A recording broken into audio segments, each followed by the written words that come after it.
Welcome to the new video of NeuroPhilos. Get ready to dive into a gripping tale that will leave you breathless, thinking, and inspired. Whether you're here for the mystery, the drama, or the unexpected twists, you're in the right place.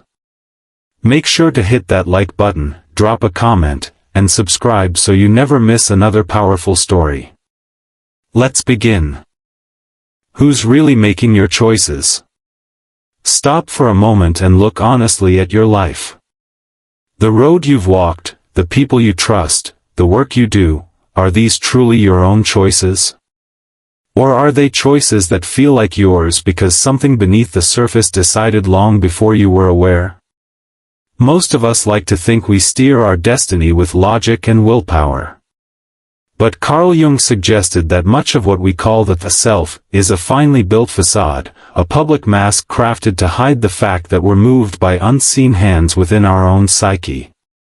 Beneath the surface hums an intricate machinery of patterns, emotions, and protective instincts that silently direct the show. We act, speak, and even love according to invisible scripts written by the past. Jung called this realm the unconscious, not a dark void, but a living system of memory and energy that keeps us safe, though its definition of safety is painfully small. These inner programs were never designed to help you flourish, they were shaped to prevent you from being hurt again. They limit risk, dull desire, and repeat familiar habits because familiarity feels like survival. To that ancient mechanism, freedom is danger. So it builds walls and calls them comfort. Think of the moments when you surprised yourself, you promised to stay calm but erupted in anger, you avoided a conversation you knew mattered, you hesitated at the edge of opportunity and felt the chance slip away. Afterwards you said, "That wasn't me." And in a sense, you were right. It was a part of you, older, reactive, automatic, grabbing the wheel before your conscious mind even realized there was a bend in the road. Jung saw these patterns not as random errors but as organized forces. Each one forms around a charged emotional memory: humiliation, rejection, abandonment, envy, failure. When life presses the same bruise, that cluster wakes up and behaves as if the original wound were happening again. You, the conscious self, become a passenger in your own body. This is why genuine change feels like war.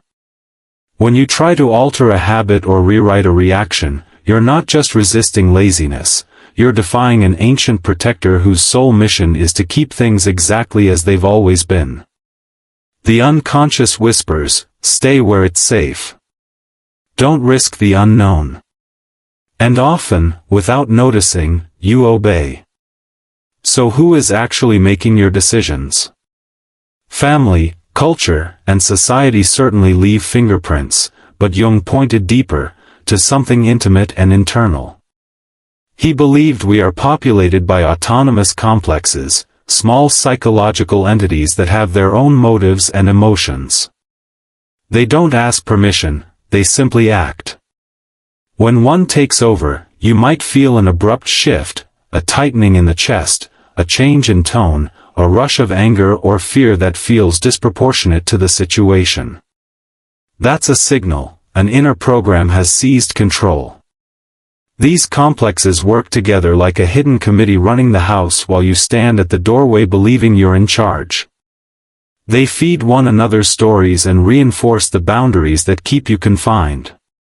The result is what Jung called psychological possession. You live convinced that you are free, while in truth you're being carried by currents of inherited fear and unfinished emotion. The tragedy is that these mechanisms rarely scream. They whisper. They appear as common sense, as the voice that says, "Better not apply for that job, it's too risky," or "Don't tell them how you really feel, it will cause trouble." They wear the mask of prudence and maturity, but beneath it lies pure anxiety, the fear of change disguised as wisdom. Recognizing this is uncomfortable. It means realizing that parts of your life have been directed by forces you didn't choose. Yet this awareness is the first crack in the wall. Once you glimpse the machinery, it cannot fully hide again. You begin to sense when a reaction isn't truly yours, when words leave your mouth that belong to someone else's memory. And in that instant of recognition, power shifts. Because the great paradox of Jung's vision is this: the very forces that imprison you also hold the key to your freedom. They are not enemies to destroy, but signals pointing toward unhealed parts of yourself. The question is whether you dare to look. So pause again. Feel the subtle weight of your own patterns. The next time you say, "I don't know why I did that," stop and ask, "Then who did?" Behind that question begins the real journey, the slow awakening of consciousness that turns a lifetime of automatic behavior into the first act of genuine choice. And from that awareness, the path to integration, individuation, and self-mastery quietly begins. The hidden drivers, autonomous complexes. Inside every mind lives a collection of unseen characters, each with its own voice, emotions, and history. Jung called them autonomous complexes, and they are among the most powerful forces shaping human behavior. They are not poetic abstractions, but self-contained systems within the psyche, clusters of memories, emotions, and images built around experiences so charged with feeling that they broke away from ordinary consciousness and began to live on their own. Imagine your psyche as an ocean.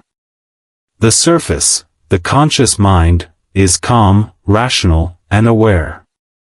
But beneath it lie islands formed from storms of the past. Each island has its own weather, its own rules. When conditions change, a word, a smell, a tone of voice, a storm rises from one of those islands, overtaking the calm sea of the present moment. That is a complex taking control. Complexes are born from experience, especially the kind that wounds us. A childhood humiliation that still echoes when someone laughs in a certain way. A rejection that makes you withdraw before you're even heard again. A moment of failure that taught you, "I'm not good enough." Each moment leaves behind a residue of emotion and meaning, coiling into a knot of psychic energy. Over time, these knots become semi-independent. They wait quietly until something touches their nerve, and then they awaken, swift, irrational, unstoppable. Think of how many times you've reacted in ways that made no sense afterward. A friend forgets to call, and you spiral into anger or sadness far beyond the situation. A supervisor criticizes you gently, and suddenly you feel like a child being scolded. In those moments, you're not responding to the present, you're reliving a fragment of the past that has seized control of your nervous system. The complex acts as if it were alive, repeating its pattern until you finally notice it. The most unsettling part is how completely it can replace your normal state of mind. One minute you're composed, the next you're someone else. Words leave your mouth that surprise you. Your heartbeat quickens. Your logic vanishes. Later, when calm returns, you might say, "I don't know what came over me." But something did, something ancient and emotional that never truly grew up, still convinced that it must protect you in the only way it knows. Jung described complexes as splinter psyches. They aren't inherently evil. In fact, they were created to defend you. When life dealt pain too great for your young mind to process, a complex took on the task of guarding that wound. It watches for anything that might resemble the old threat, and when it senses danger, it acts. The problem is that its methods are outdated. What once saved you from emotional harm now sabotages your adult life. For example, a rejection complex might have formed when you were excluded as a child. Today, when someone hesitates to text back, it interprets that pause as abandonment. It floods your body with anxiety and urges you to withdraw before you get hurt. The result? You repeat the same loneliness it was meant to prevent. Another might be a control complex born from chaos in your early years. To feel safe, it insists on order, perfection, predictability, and when life refuses to comply, you explode in frustration or collapse in despair. Complexes operate like reflexes of the soul. You cannot simply command them to stop. But you can recognize their patterns. You can learn to spot the moments when your reaction feels automatic, exaggerated, or strangely familiar. Awareness begins to loosen their grip. The moment you say, this isn't me, it's that old story playing again, you shift from being possessed by the complex to observing it.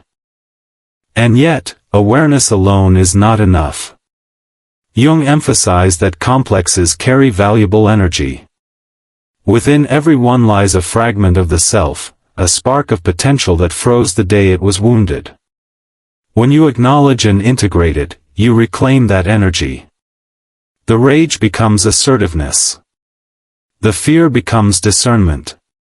The sadness becomes empathy.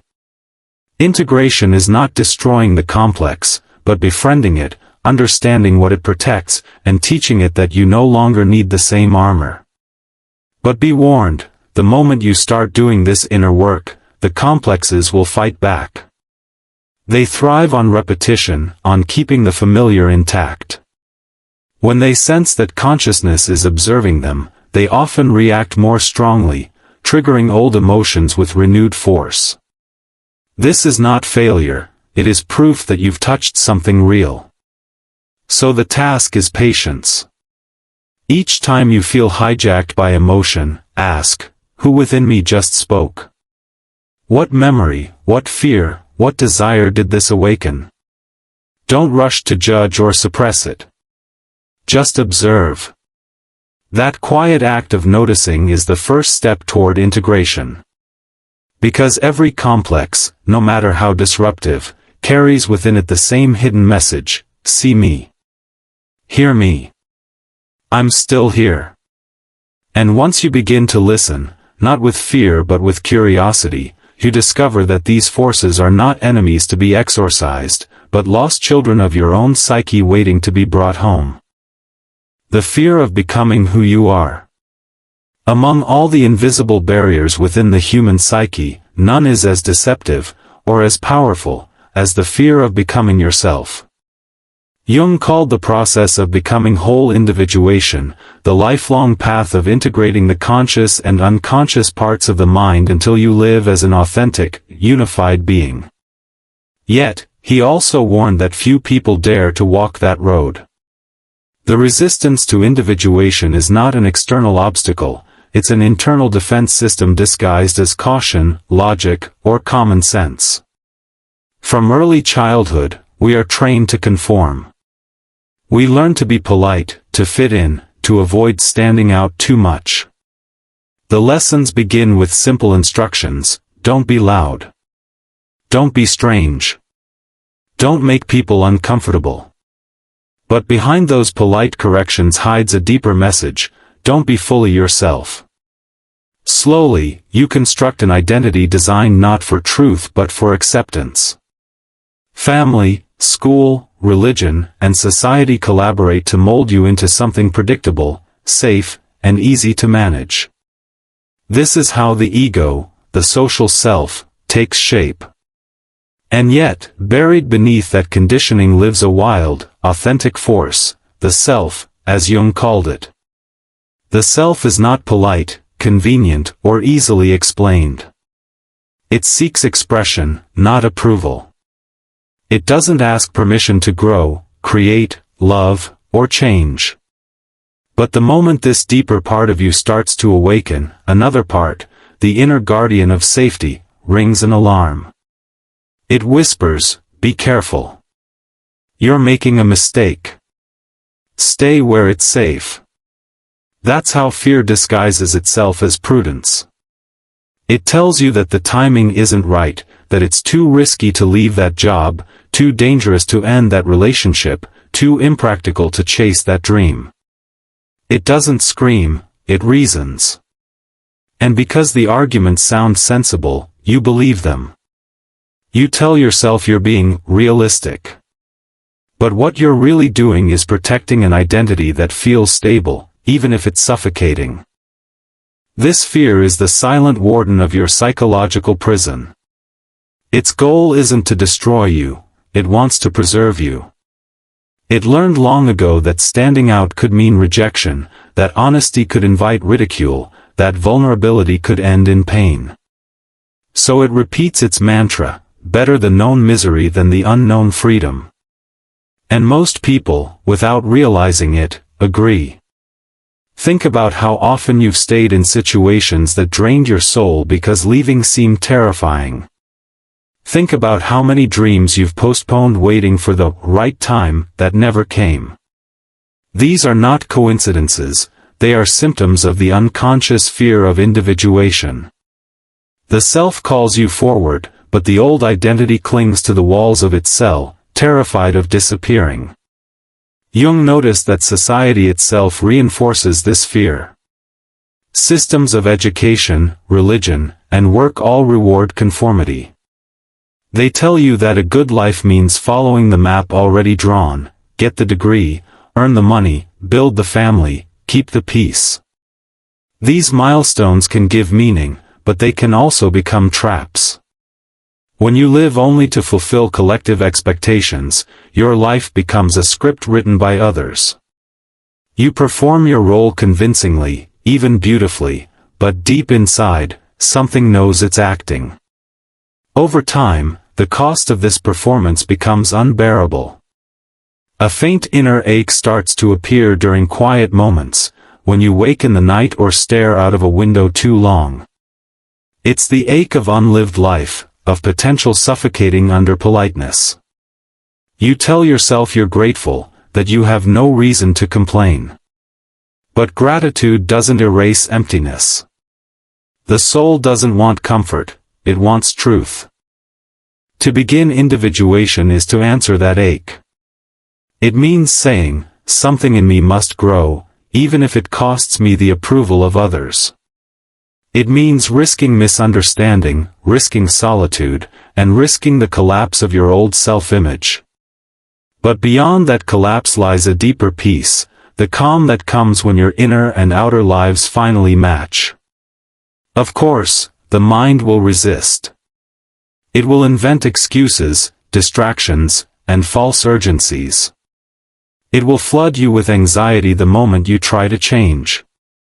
Jung saw this panic as a defense mechanism of the psyche, an unconscious effort to pull you back into the familiar. The fear of being yourself feels like death because, to the ego, it is a kind of death, the death of the false identity you've built for safety. But the paradox is that only by letting that false self die can something more real be born. Every act of authenticity, every honest word, every boundary, every creative impulse followed, is a small resurrection of the self. It's proof that beneath the layers of conditioning, something alive and indestructible remains.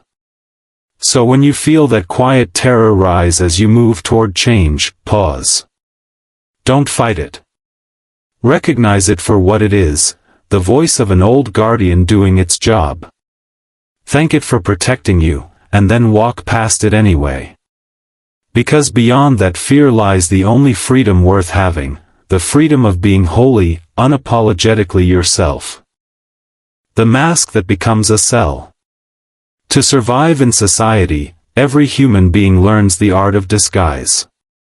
We wear faces designed for the world, faces that smile at the right time, agree when necessary, and hide what might make others uncomfortable. Jung called this social mask the persona. It is not inherently false. In fact, without it, civilized life would be nearly impossible.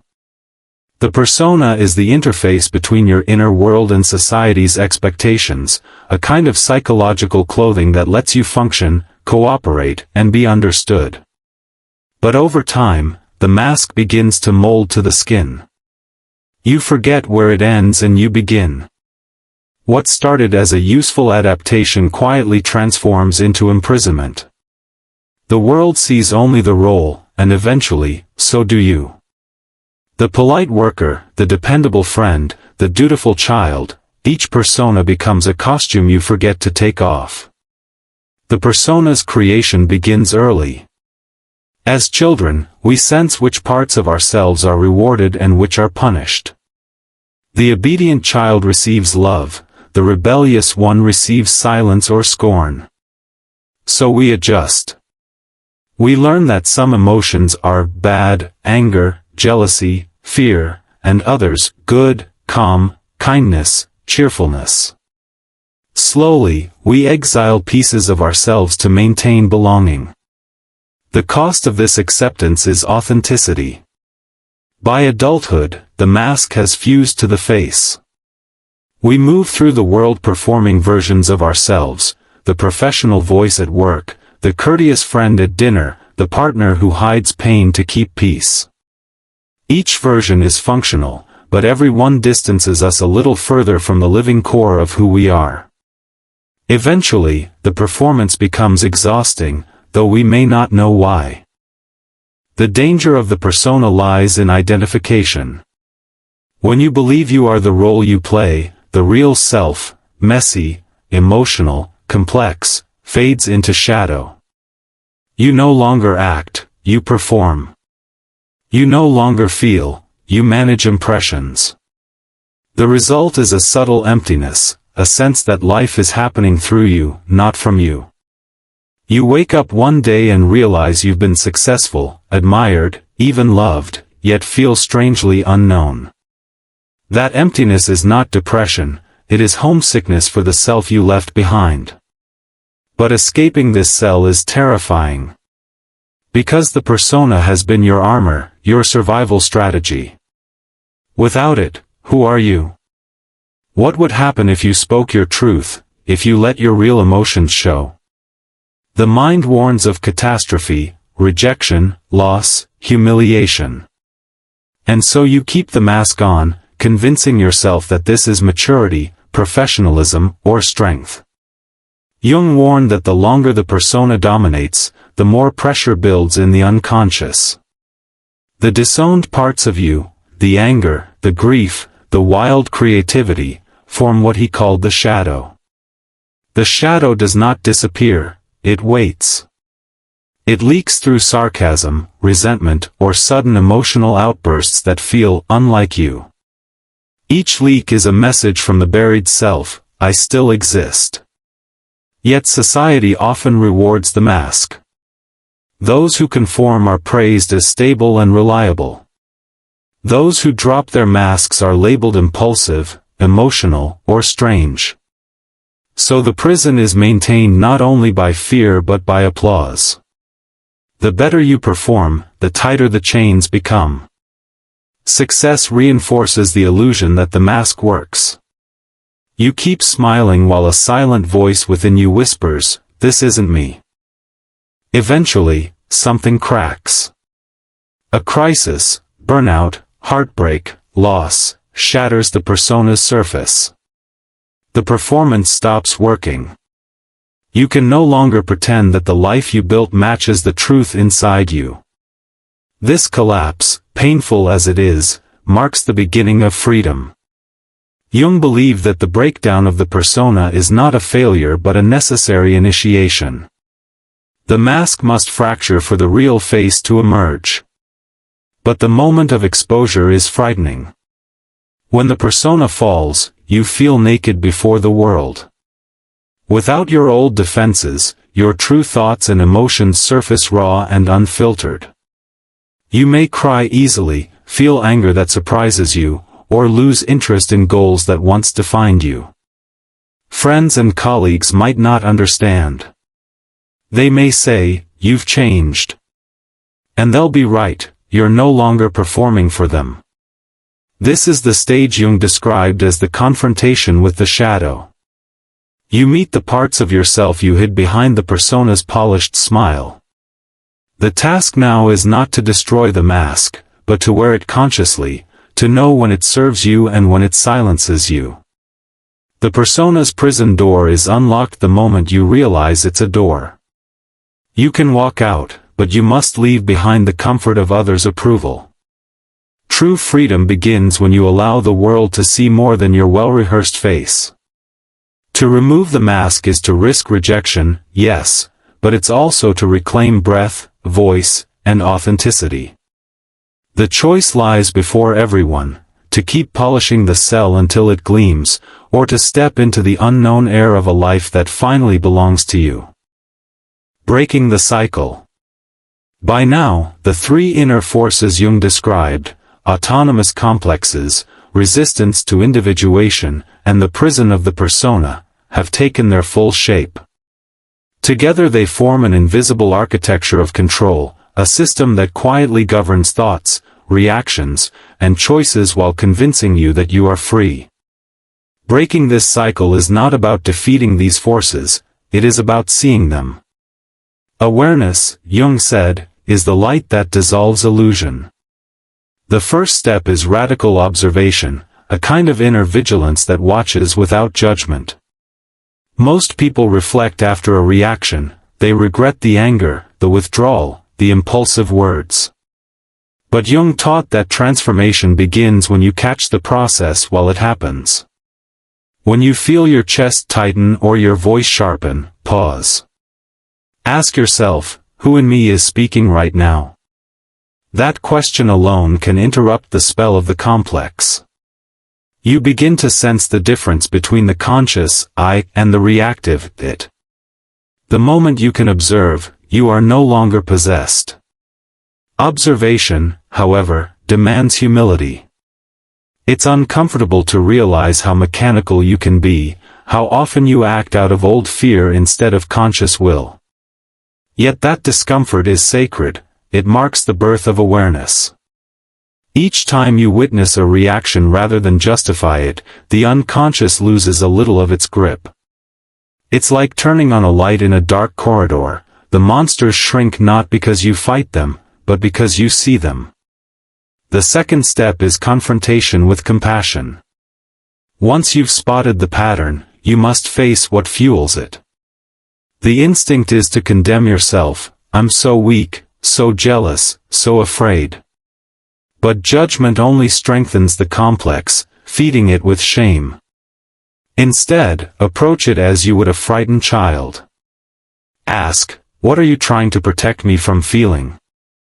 Maybe the anger hides grief. Maybe the control hides terror. Behind every defensive behavior lies a wounded fragment of self still living in the past. Confrontation doesn't mean aggression, it means presence. The willingness to stand before your own pain without turning away. The third step is expression. Complexes dissolve when their energy finds voice.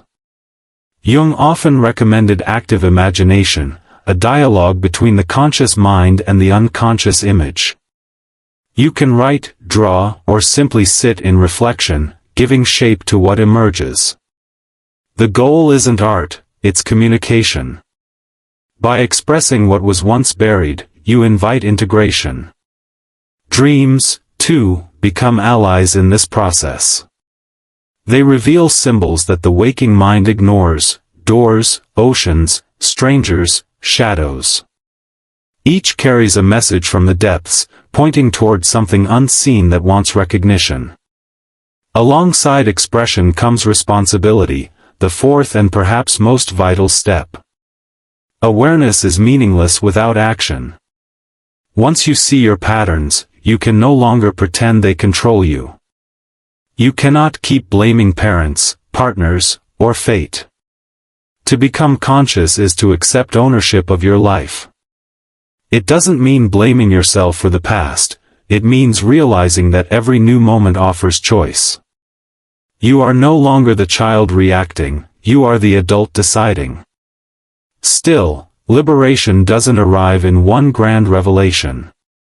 It comes quietly, through repetition. You will fall back into old habits, everyone does. But each time you notice the fall sooner, each time you recover faster, consciousness strengthens. Jung compared it to muscles that grow through tension. The psyche develops resilience by confronting its own contradictions again and again. As awareness deepens, something subtle changes. You start to sense a center within you, a still point that observes without panic. This is the self, the organizing principle of the psyche. It existed all along, but it was drowned out by the noise of complexes and masks. Now, through observation, confrontation, and responsibility, you begin to align with it. Decisions that once felt impossible start to clarify. Relationships either deepen or dissolve naturally. You no longer chase approval or hide from discomfort, you begin to act from authenticity rather than fear. This integration doesn't mean the end of conflict. The shadow still stirs, the persona still whispers, and the old fears still knock at the door. But now you recognize them as visitors, not masters. You can listen without surrendering. You can say, I see you. I know your story. But today, I choose differently. That single act of conscious choice is the essence of individuation. It's not a dramatic transformation but a steady reorientation toward truth. Freedom, Jung believed, is not achieved by escaping the unconscious but by befriending it. When the light of awareness touches every hidden corner, even your darkest parts begin to serve you. So if you've reached this point, reading, reflecting, and daring to look inward, know that the work has already begun. The old system will resist, it always does. But awareness is irreversible. Once you've seen the strings, you can't go back to believing you're merely a puppet. Each day, observe. Confront with kindness. Express without fear. Take responsibility. And remember, liberation is not a single event, it's a daily practice of remembering who you are beneath the noise. Because the truth is simple, though not easy, you were never broken. You were only divided. And the journey home is the gentle, courageous act of bringing every part of yourself back into the light.